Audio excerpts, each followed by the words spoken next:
Sa ulo ng ating mga nagbabagang balita. Publiko inalerto sa dalawa pang kumpanyang hindi otorisadong mangalap ng investment. Abot sa 500 milyong piso na tangay sa panibagong investment scam sa Parañaque. MRT nagkaroon na naman ng putol sa riles. Mapangahas na pamamaril sa isang pulis sa Caloocan na CCTV patrol.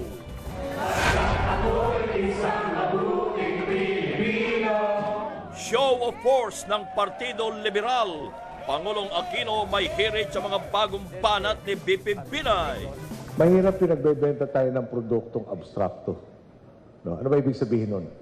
Pag kami naupo, sabi ng iba, gaganda ang buhay nyo. Halos 3 milyong customers ng Maynila at 4 na araw mawawala ng tubig. Mga lugar na tatamaan, alamin. Tutukan sa Kabayan Special Patrol. Mga kailangang gawin para makaiwas sa posibleng suicide ang ating mga mahal sa buhay. At tampok ang eksklusibong panayam sa mga bida ng Fantastic Four. The torture that people are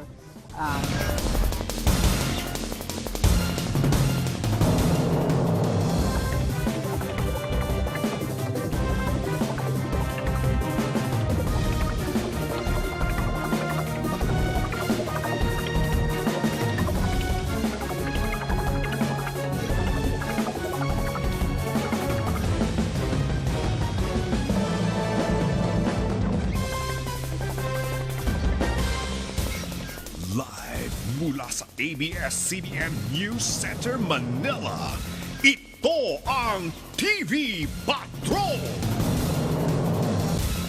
Magandang gabi bayan! Inalerto ng Securities and Exchange Commission ang publiko laban sa dalawa na namang kumpanya na hindi otorisadong mangalap ng investment at gusto namang ipasara ng mga nag-imbestiga sa SEC ang dalawang iba pang kumpanya. Nagpapatrol si Alvin L. Chico. Clickmart Shopping Club Corp o kilala rin bilang Clickmart Rewards. Ito ang kumpanyang pinaiiwasan ng Securities and Exchange Commission sa publiko. Sa SEC Advisory, 33% daw ang interest na ipinapangako ng Clickmart sa puhunang 1,500 pesos. Pero ang problema, hindi otorisadong mang-engganyo ng investment ang kumpanya. Kaya ang abiso ng SEC, huwag o tumigil na sa pag-invest sa Clickmart. Pero depensa ng kumpanya, nagtitinda sila ng produkto at hindi investment. Hindi ka kailangan mag-recruit o mamilit ang tao na pumasok kay Clickmart. Kasi automatically, by your own self pa lang, pagpasok mo kay Clickmart, meron kang membership rewards na makukuha. Inalerto rin ng SEC ang publiko laban sa Grand Time Automobile Inc. na hindi rin otorisado mangalap ng investment. Kaya huwag o tumigil na ang mga parokyano sa paglagak ng puhunan. Sarado na ang website ng kumpanya at walang contact numbers ang Facebook page nito. Babala pa ng SEC, damay ang mga ahente o nagbibenta ng investment kapag nagkasuhan. Anybody who took part in the sale or in the execution of that transaction are as guilty as the rest, as the incorporators. Hinirit din ang grupo ni Aquino na isyuhan ng cease and desist order o ipatigil ang operasyon ng Gold Extreme Trading Company at HPI Direct Sales and Trading at HPI Hyper Program International Direct Sales and Trading Corporation. Mga kumpanyang dati nang sinabi ng SEC na nagbibenta ng investment kahit hindi otorisado. Pero umalma ang Gold Extreme, hindi raw sila nagbibenta ng investment at ni hindi nga sila pinatawag para kuda ng panig bago inilabas ang advisory. In exchange for the money that they pay, they get a product. And that is not within the definition of an investment contract or sale of securities. Itinanggi rin ng HPI na nang-iinganyo sila ng investment. Sumulat na raw sila sa SEC at naghihintay na lang ng sagot. Pero paalala ng SEC sa publiko, gumagana pa rin ang mga dating advisory. Until we will issue a directive or an order accepting their settlement offer, so that continues. Hinikayat din ng SEC ang mga ahente na pwedeng maging testigo dahil sila ang may alam sa operasyon ng mga kinikwestiyong kumpanya. Alvin Alchico, ABS-CBN News. Samantala, tinatayang aabot sa 500 milyong piso ang natangay sa panibagong investment scam na naman, ito naman sa Parañaque City.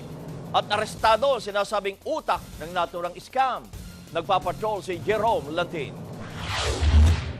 Sumugod sa tanggapan ng Parañaque PNP ang 30 complainants matapos maaresto ang sinasabing utak ng investment scam na si Mary Angeline Libanan Martires. Nahikayat umano niya ang mga biktimang magpasok ng perang gagamitin umanong pangpondo sa mga proyekto ng lokal na pamahalaan ng Parañaque.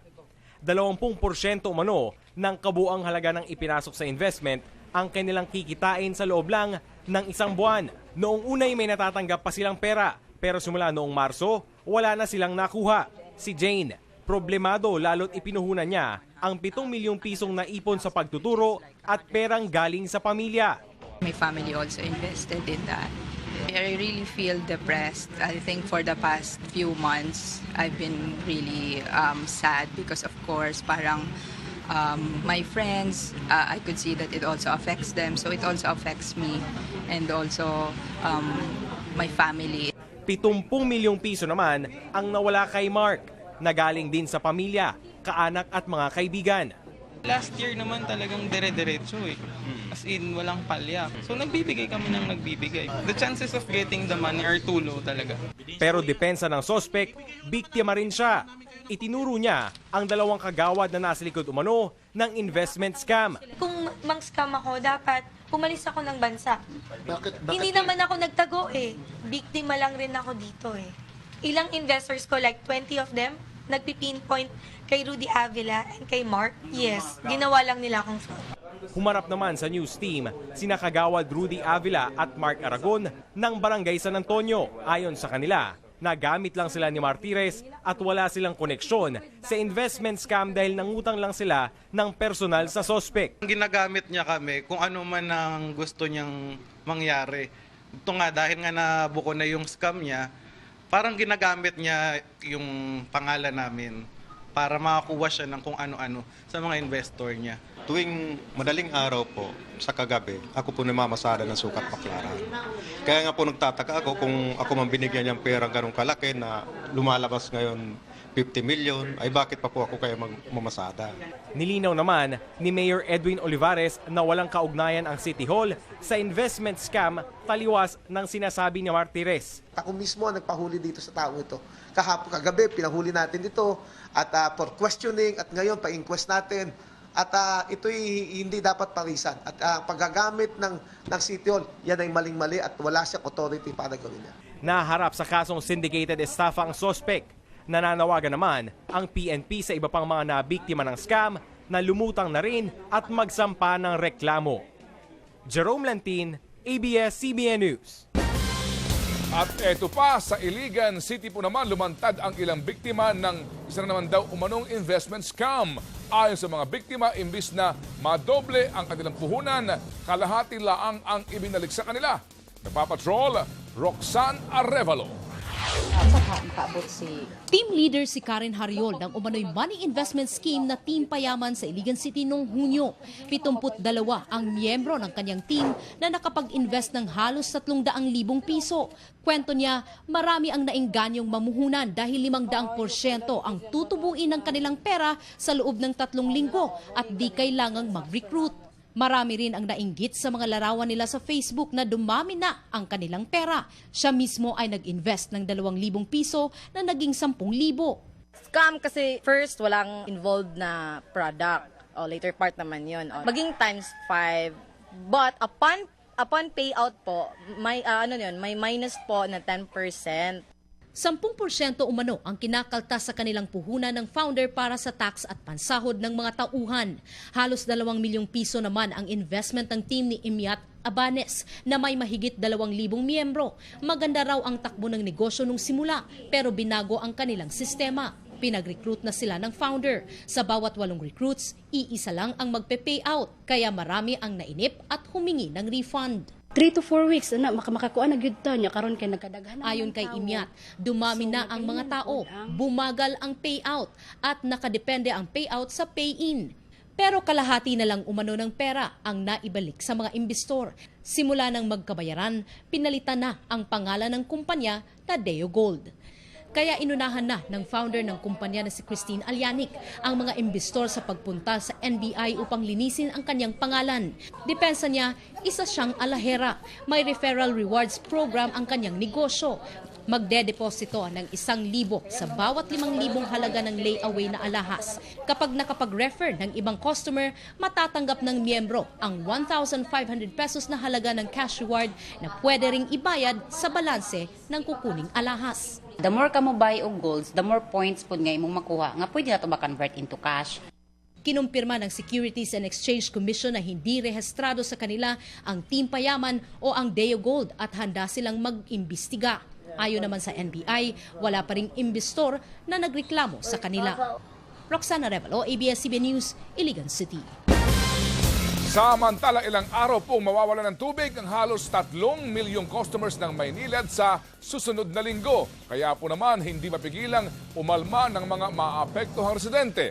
Pero paliwanag po ng Maynilad, hindi na maaari pang ito'y ipagpaliban. Nagpapatrol, Doris Bicornia. 3 taon na yan, di pa natapos-tapos. Paulit-ulit nang hinuhukay, hindi man naman kung mga sila.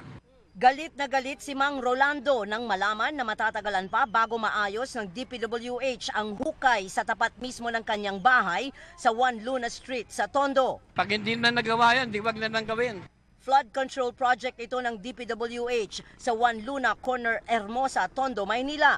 Ilang taon nang nakabuyangyang at makailang ulit nang naging sanhi ng pagbaha sa lugar.